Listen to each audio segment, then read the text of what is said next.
Welcome back to the morning show here on Arise News. I'm Biola Alabi. I'm Tundra Abiola. Welcome back. I'm Veronica Odeka. Nigeria is once again gearing up for a set of elections which are expected to bring to a close its latest experiment at representative democracy. It has been a troubled exercise following the widespread brigandage that led to the death of many innocent Nigerians. Now, against that backdrop, our guest this morning will be reviewing the already concluded part of the 2019 general election, and will also be looking forward to rescheduled governorship elections in 6 states across the northern part of the country. Dr. ADAGBO ONOJA, who teaches political science at Verdias University in Abuja, a former student, activist, and journalist, he was also a media advisor to Nigeria's Minister of Foreign Affairs from 1999 to 2003. He's joining us from our studios in Abuja. Welcome to the program, sir. Yeah, nice to be back here. It's good to see you again, sir. Before we go into the upcoming elections, I would love for you to just give us your verdict on what has happened from last month to this month's governorship elections and House and Assembly elections and then as we look forward to next week. What do you, in hindsight, give us sort of an assessment of what you think has been happening and what we need to look out for in the upcoming election?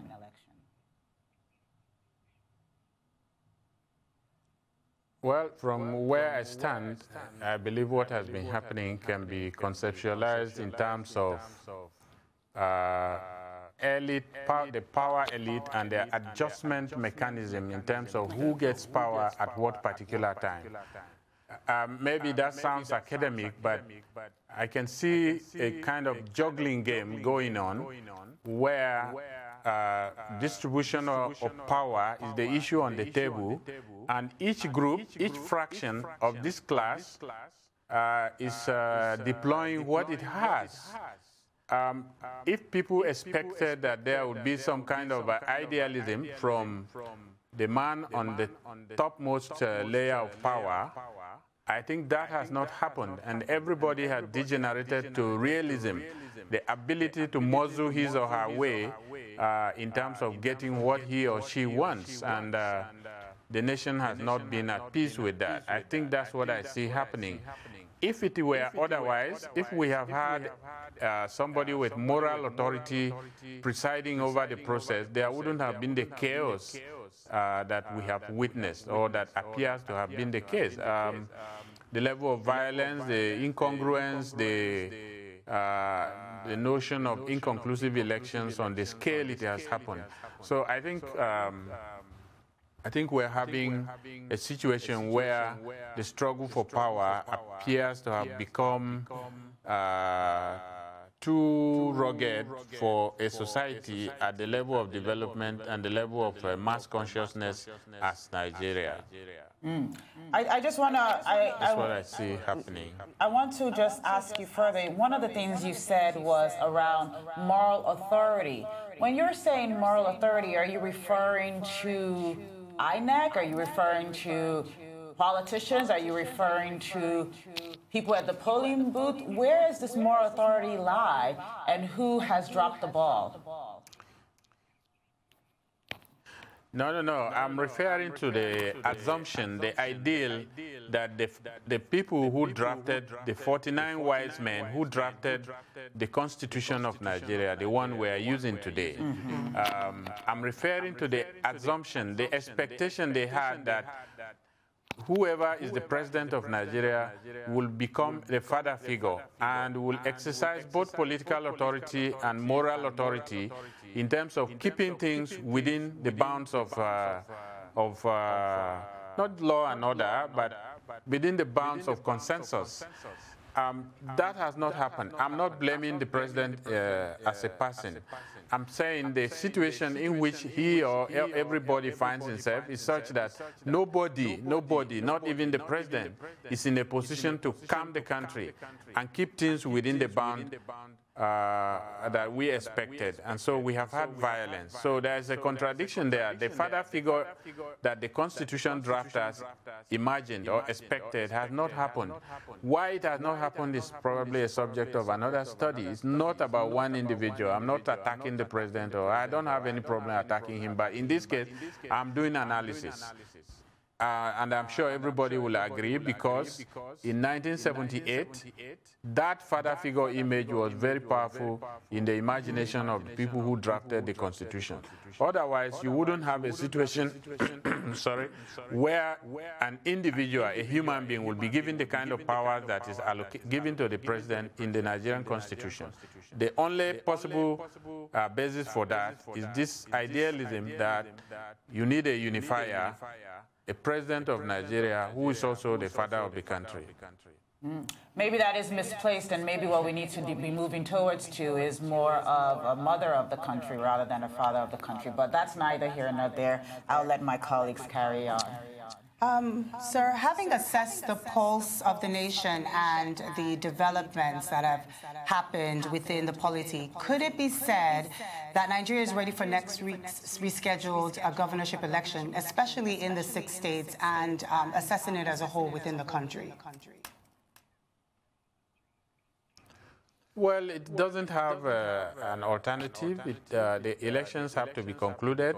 At the moment, the election is inconclusive, to borrow the lexicon of the election management body. And if that's the case, and since there's no alternative to democracy, the way we understand it here, then absolutely the elections have to be concluded next week on the 23rd, as fixed by INEC. What needs to be done to tone down the level of violence, to make it more, to fit the standards of liberal democratic practices, are the issues that I think are on the table of all the political parties, the key actors, the security agencies, and even the media. There's a view that INEC's reasons for declaring governorship elections in certain states as inconclusive are quite suspect. Do you agree with the reasons adduced by INEC? Well, it's not whether I agree or I don't agree. I think the question is, can it happen on the scale it has happened? I think no less than 7 states are involved or thereabout. Is it possible that sort of thing can happen if there is no paradigm driving it? That's the question. So that will lead you every actor in the process will now take off from that question and will arrive at a conclusion depending on where he or she stands. If you are in APC, you most likely see nothing wrong in inconclusive elections.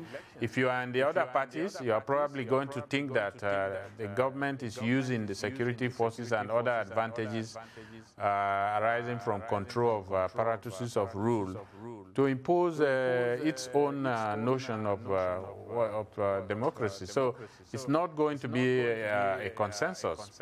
But I stand by that question. Is it possible?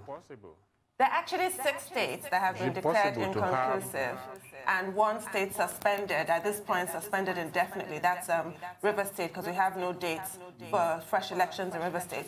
So 6 states were declared inconclusive. PDP was leading at the time that declaration was made in 5 states. Only Plateau State was APC leading. So just to fill in your point. But that inconclusive elections is recognized by the Electoral Act. The principle of margin of lead principle is recognized by the Electoral Act. What is your comment on that? Yet there's suspicions about INEC's motives. Yeah, but the Electoral Act did not say that it should apply to one political party. Even if you are not a member of the PDP, the logical inference at this point is to say that the PDP is the victim, because all the states that are affected are PDP, and that raises a question of where this is coming from. I think that's logical, normal, framing of the issue. Is not partisanship, either in analysis or in practical commitment to any political party. Violence was a major factor during the already held elections. From all the indications, would things be different in the 6 states, in your opinion, or are we headed for the same thing?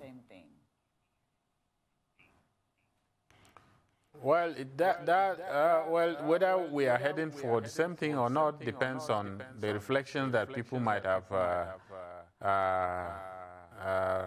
taking in the last 1 week or so. If you take Kano, for instance, I think there have been a lot of reflections. People are taking positions, people are reviewing what's going on. I believe that's going on in all the states. Particularly, I think I've read somewhere that the president said he never sent anybody to go and invalidate or validate elections in any state. Well, that's an important statement. If the police commissioners would say like that, if party leaders will also say like that, if key actors will say like that, then we should be, we might not be heading in the same way. But the key thing is the premium on power on political offices in this country as a mode of accumulation is such that people have reached a level where if they cannot use the military or the police or the security, the intelligence agencies, then they raise their own army. I think that's the level we have reached. And it's important to look at that. That as long as that premium on power is there, then you may not have it the form you have had it in 2019, but you will still have it. In the olden days, it used to come in the form of a coup. Now, coup is out of it. We are back to coup by other means. People are raising private armies that are in a position to fight out the police, fight out the army, and disrupt elections. It's not about blaming them. It's about this, within which context is this possible? That's the question the society should confront, and confront right away. One of the things you're talking about is how we've devolved in our process, in our electoral process. You did also, at the beginning of this, talk about the Constitution and how there's this father figure, which is the president. And you also mentioned President Buhari's comments. Do you think that President Buhari's comments and around this process has been strong enough, especially seeing as he has a new mandate, a second mandate? He is still the incumbent, and he will still be the president until May. Have we heard a strong enough message to the electorate, especially around these upcoming elections?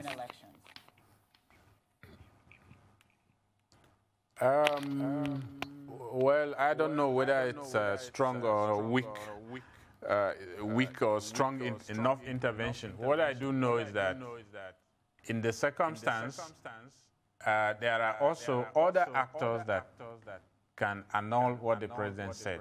Somebody said, if the president says, IG or police, I want peaceful election in Kano, it will be done. Yeah, so the question you are asking is whether the president has said that. I am not in a position to know. But the point is that there are also actors in the process that have their own agenda. Whether they can countermand and sustain such countermanding of the president is a different question. In the current configuration, we have seen people capable of pushing agenda that goes contrary to that dictated by a political party. We've seen that, especially if you look back a few years. And the question then is, can the president put his feet down? Does he know what is going on? Is he in control? Is he on top of it all?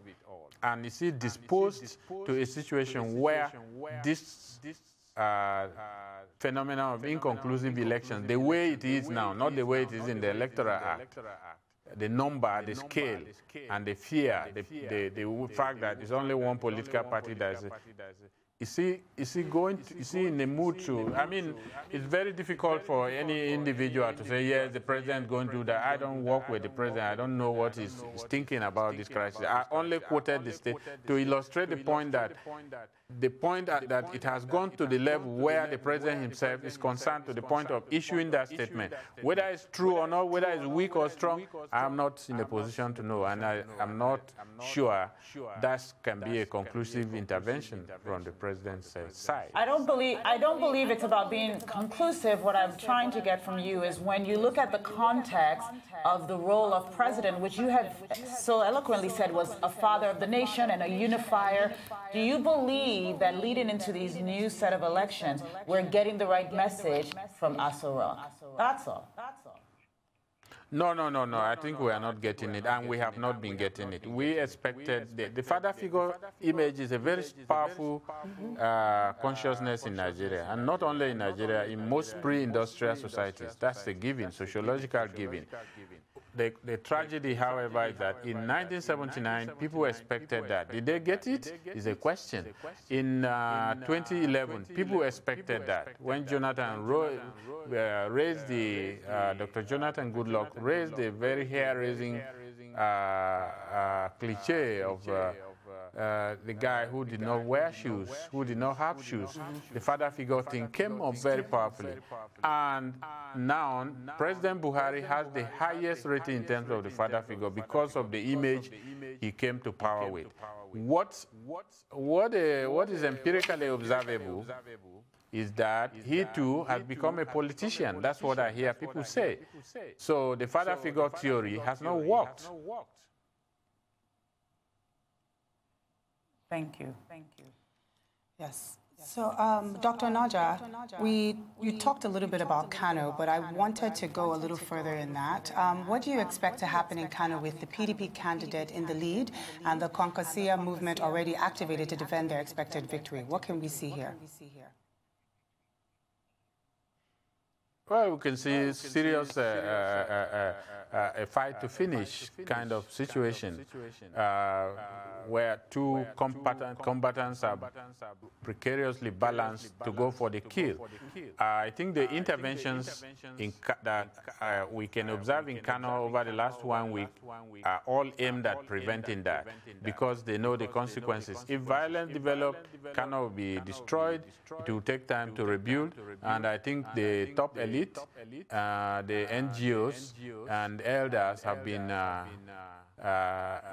trying to get involved at one level or the other. Now, I find it difficult to answer your question because this is the situation you have. Kwankwasia people, the PDP, they feel they have won the election and they should be given the position. The incumbents have a claim to power, one, because they are the incumbent and they have certain advantages, so they are not going to give in easily. The question now is who decides who gets it? So free and fair election would have been the answer. But you must also have heard some elements in Kano saying, if we don't get this, if this doesn't come to us, we have decided on whom we want. If it doesn't come to us, you are provoking something else. I have heard that on social media. Whether it's true or not, I don't know. But I know also there have been marches and there have been all sorts of activities. The totality of these activities is going to produce consequences that we should not deny. So what's going to happen in Kano, I have no idea, but it's an interesting scenario to watch.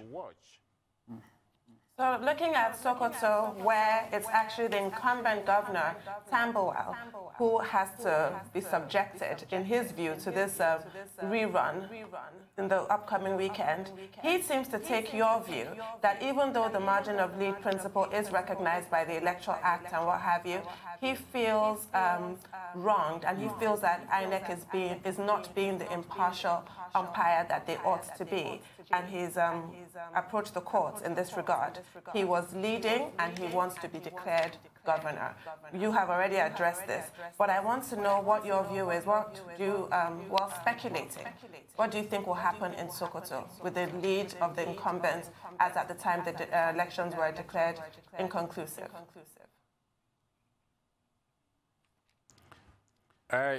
Sokoto has its own interesting behind-the-scene ways of resolving its conflicts.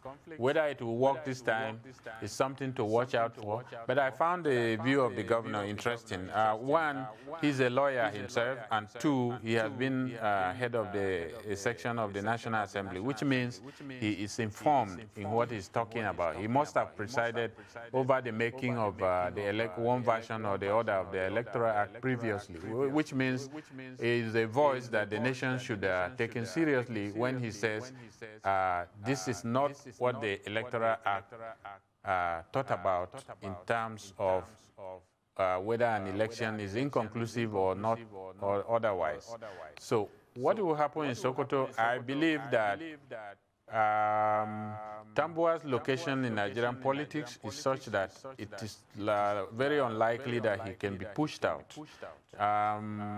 Especially that he is, by the figures that we know already, he is leading, although the margin is very, very, I think about 4,000. Yeah, 3,400 so votes. Okay, so it's not such a huge margin, but if it had not been declared before, probably it might be easier to edge him out using one tactic or the other. Now that this figure is known, now that he is a known name, and he's a lawyer, and I think by his pedigree he has a fighting capacity. So Sokoto again is very interesting to watch, although it's not as threatening. The actors are not as threatening as Kano, but that will not indicate that Sokoto is less volatile. I think it only tells us that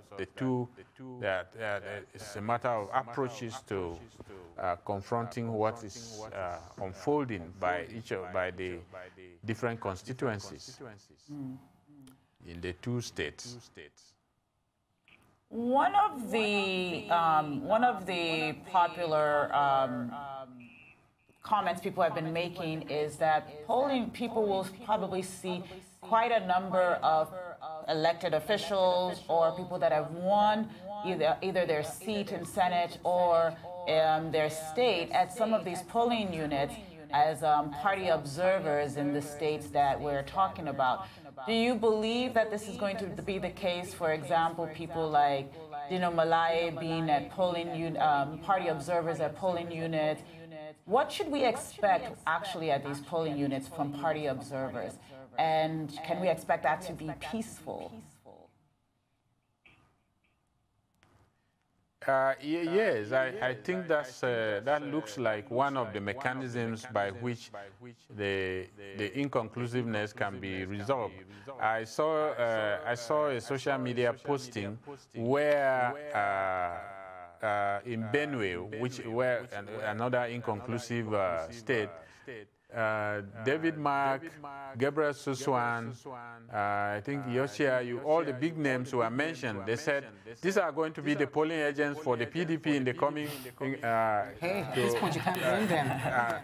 Inconclusive elections. So my sense of it is that it will bring peace. It will make the election to be peaceful because no military man, no police officer, no SSS, no INEC official, no other party agent will intimidate any of these guys at a polling station.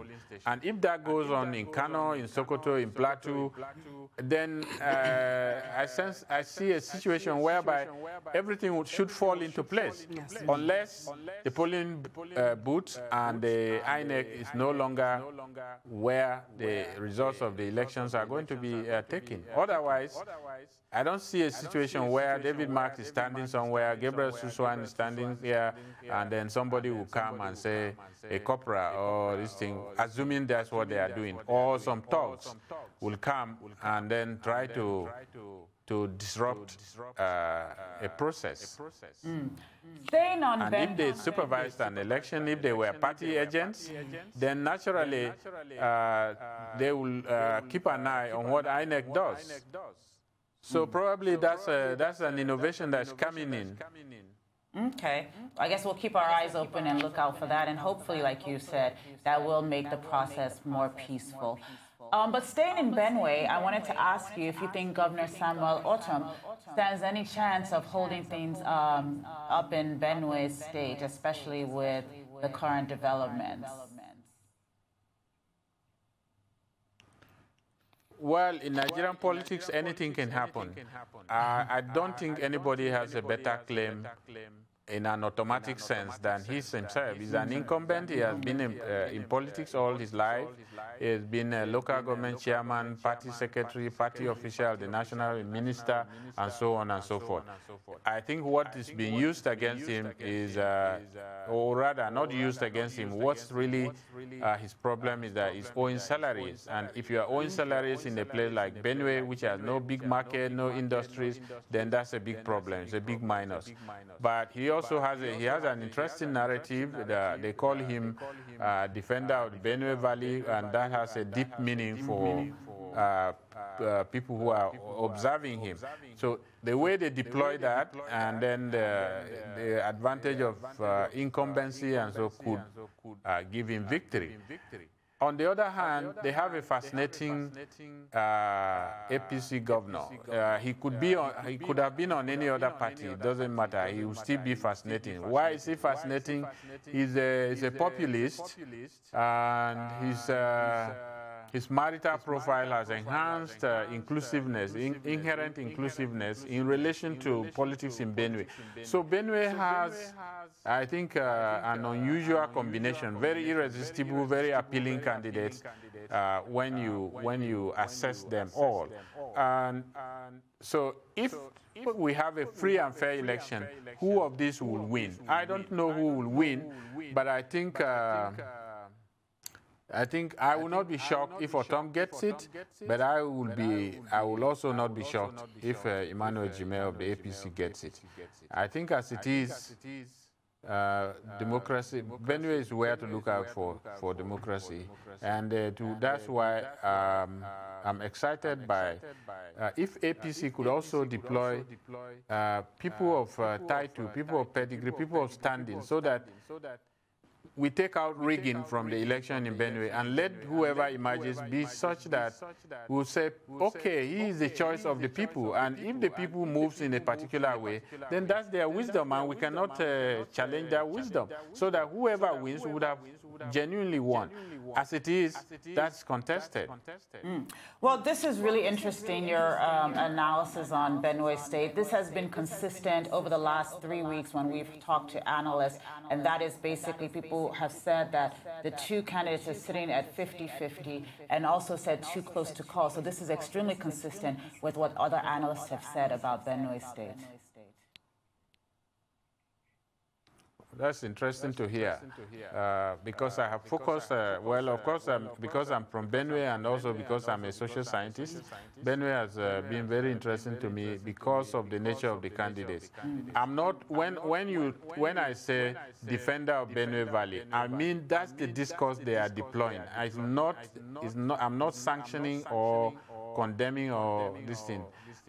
So that sort of discourse can make many people to vote for him, even when they have not met him, even when they have not known him, even when you say, oh no, but this guy is owing salaries for one whole year. So that's one side of it. On the other side, you have a candidate who has advantage of operating at the federal level, who is a populist, who has basic populism, and who is well known for having the interests of people at heart. Is a young guy who is a lawyer by profession. So he also has, and then he's educated. So he has the kind of thing that will excite the voting population in Benue State. So you have a very difficult choice to make. And it's very unfortunate that the choice that was emerging was aborted. Of course, I don't know how the elections were conducted. I don't know what other influences were deployed behind the scene, and whether that result reflected popular choice, the point at which inconclusiveness came into the matter. So, and I don't know now what is left of the election, whether that can give credibility to what emerges as the result.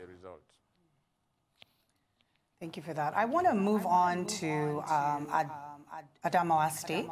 Dr. Onoja, how would Atiku Abubakar's decision to seek legal redress be affected if he were to lose his state, Adamo, the governorship position to President Buhari's APC? I'm not sure what comes out of Adamo will have much to do with his decision to go to court or not to go to court. I don't know.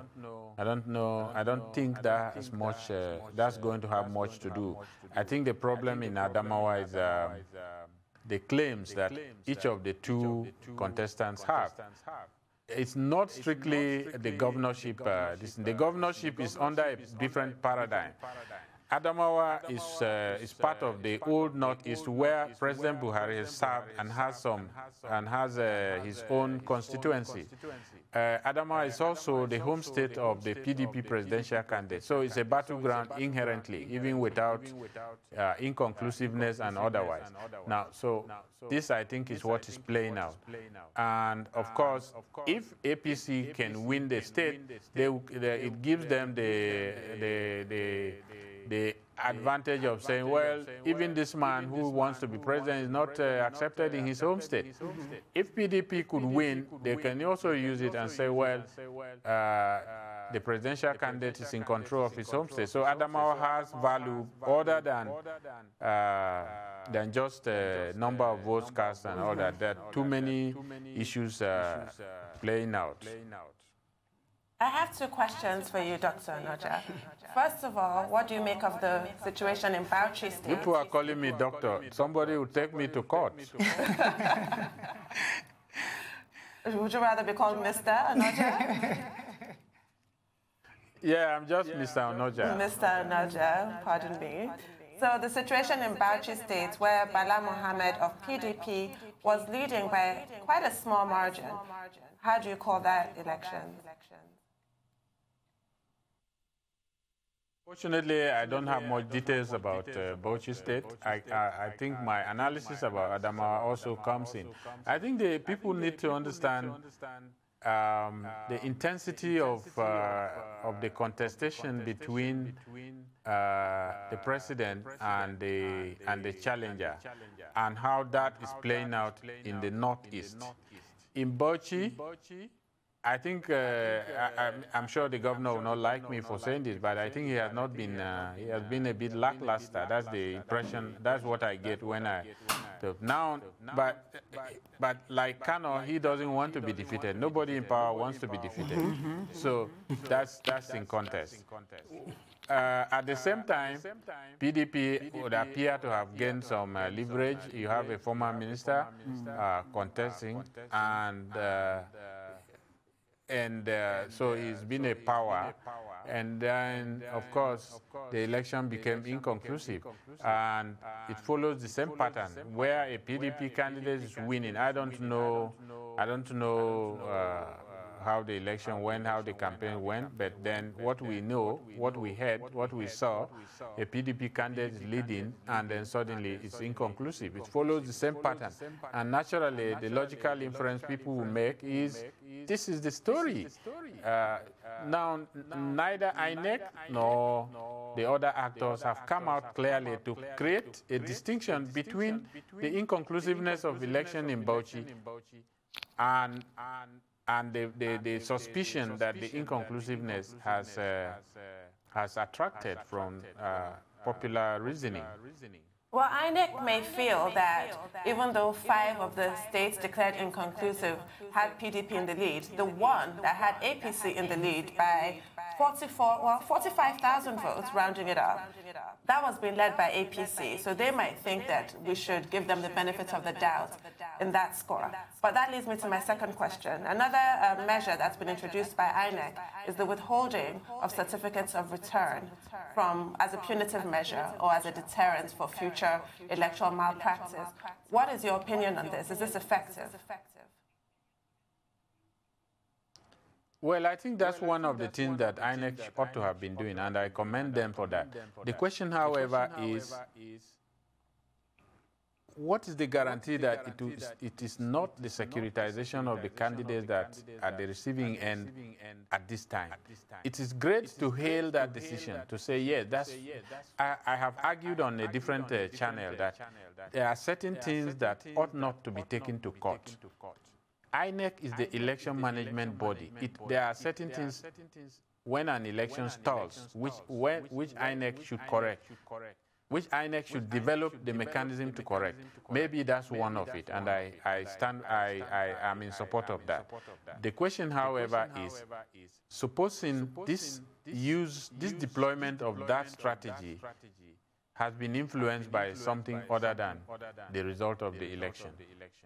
So the mechanism for deciding whose certificate should be withdrawn and who should not be withdrawn is not clear. I don't know how they decided on that at the moment, but I want a situation whereby it's always clear and the decision is made by a combination of political parties, civil society, and probably the security agencies, so that we are sure that whoever is a victim of that deserves it. That we are not clear about at the moment. And the current situation is that INEC is the one who decides and not in concert with the agencies that you've mentioned. And it was a case of them feeling that their staff was under duress to declare a winner. So that's how they have approached that. Yeah, but other people have complained about their their own party agents being under duress. We have not had INEC respond to that, withdraw certificates in such circumstances. I mean, INEC does have a lot of data and so on and so forth, but it is not our business to go and find out what data they have and say, we want to see the process very clean.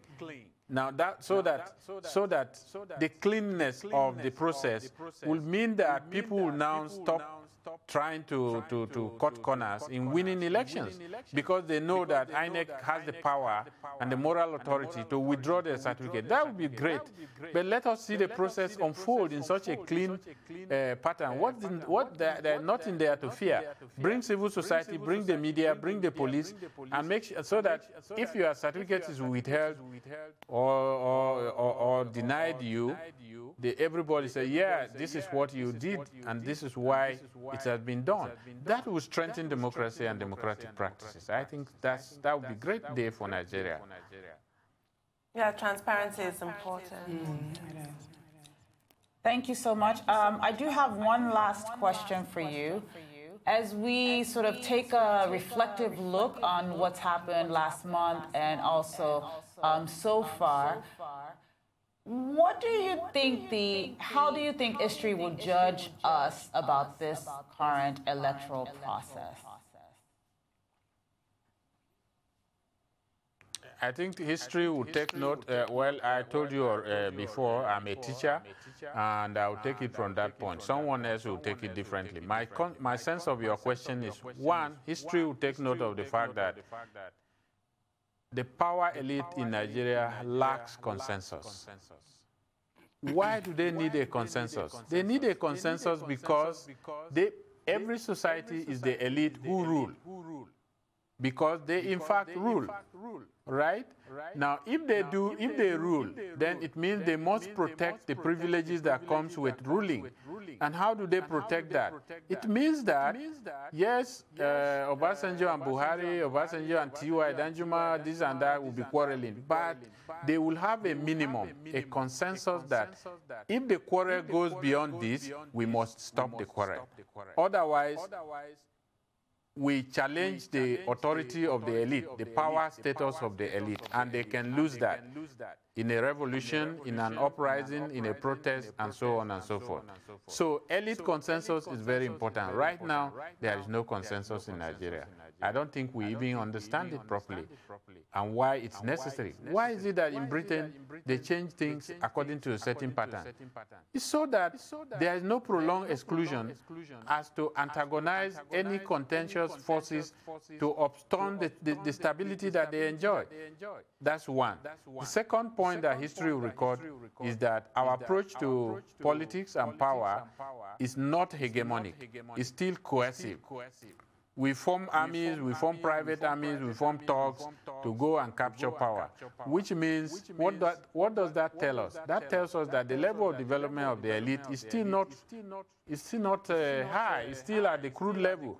They have not developed the capacity to build consensus about what they do in the larger society as to be seen as legitimate. So there is still thuggery and crudity and violence and killing on election days, which goes against the very spirit of democracy and free choice. The third option, which is closely connected to that, is that in the absence of consensus and hegemony, they fall back on realism. What is realism? Realism means my shoulders, my hands are thicker than yours, and I can beat you down and take what the prize is all about, and take the prize. So, and as long as that is going on, it means we haven't really guaranteed Nigeria, because this violence that we witnessed in the last election are reproductive. If you watch from 1983 to every other election, it has been increasing in intensity. So who knows what may happen in the next election? And it's the job of the elite, because they have the privileges, to sit down and think properly rather than isolate one individual. Of course, there are blames to be apportioned to certain individuals at every point, but the larger issue is elite consensus. If they can't develop elite consensus, then Nigeria may be on a tougher slide. I have more questions, but I think I actually have one more question for you.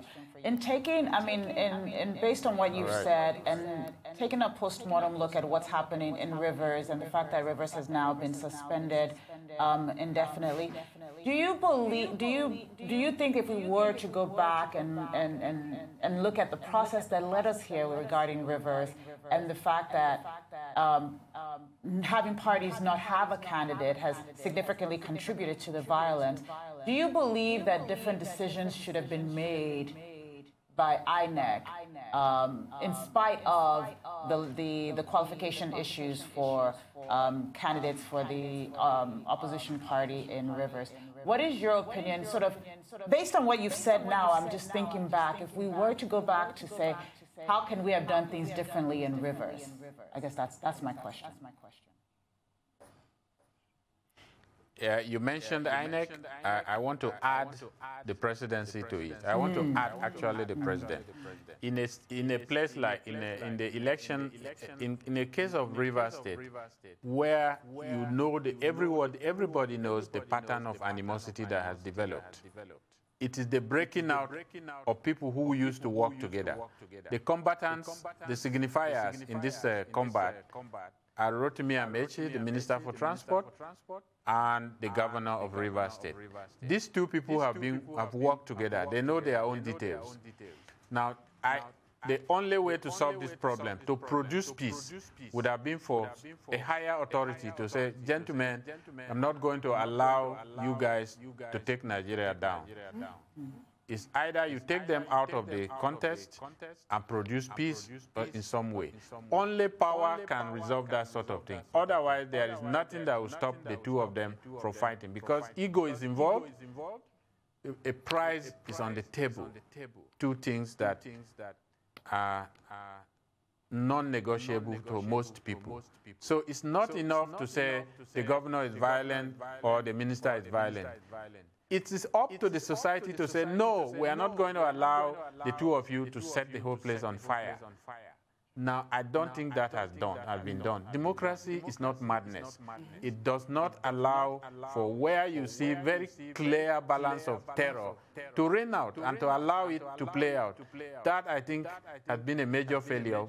I don't know what INEC could have done, but I think the president or the parties, the two parties at the higher level, the national chairman could have sat down and said, this is not something we can allow. Well, thank you so much. I don't think that was done. Yeah. Thank you so much. I'm sure your students are going to be studying this and hopefully writing papers about this for many, many years to come. Thank you for being on the show. We look forward to having you back. It's time now for a short... Thank you very much. I hope... Time now for a short break. When we return, lawyer and public affairs commentator Jimmy Abia and Arise correspondent Charles Onwaku will also be joining us to discuss the unfortunate incident which occurred this week in Lagos, where a story building collapsed, claiming so many lives. Stay with us.